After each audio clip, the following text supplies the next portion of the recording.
L'unité Djemanguelin fait la transformation des fruits et légumes, les céréales, et puis donc on fait la transformation des fruits en sirop, en confiture et en jus.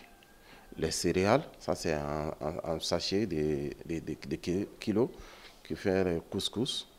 On fait le fonio, le djouka, on fait Monikuru, Bachimuku, Chakri et Degemuku. Ça, c'est en céréales.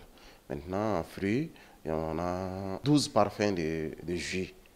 Les jus de bouteilles de 33 centilitres et de 1 litre. En jus, on a la mangue, il y a bissap, il y a gingembre, il y a tamarin, il y a ananas, il y a cocktail, il y a zira, il y a zegene, il y a orange, il y a citron. On fait les sirops aussi, flacon de 90 centilitres. On a sirop de tamarin, sirop de gingembre, sirop de bissap, sirop de citron, sirop d'orange et sirop d'ananas. L'entrepreneuriat au Mali, même, dans ces dernières années, ça commence à avoir beaucoup d'affluence. Les jeunes ont tendance à avoir vers l'entrepreneuriat. L'entrepreneuriat, ça crée beaucoup d'emplois. Imaginez dans les petites unités comme ça, on emploie 16 personnes, donc c'est bon.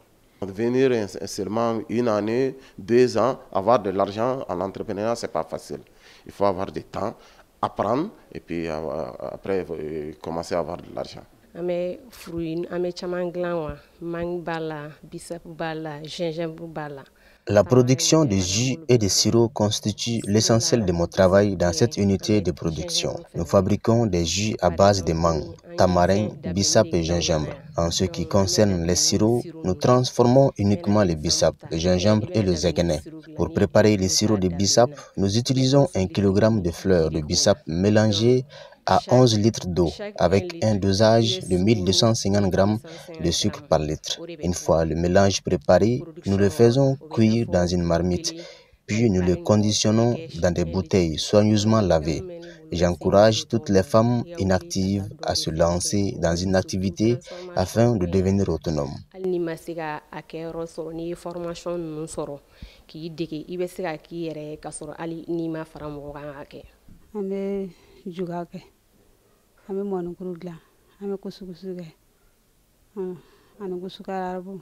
Mon travail consiste à transformer des produits locaux tels que le djouka, le couscous à base de mil et de haricots, ainsi que le couscous arabe.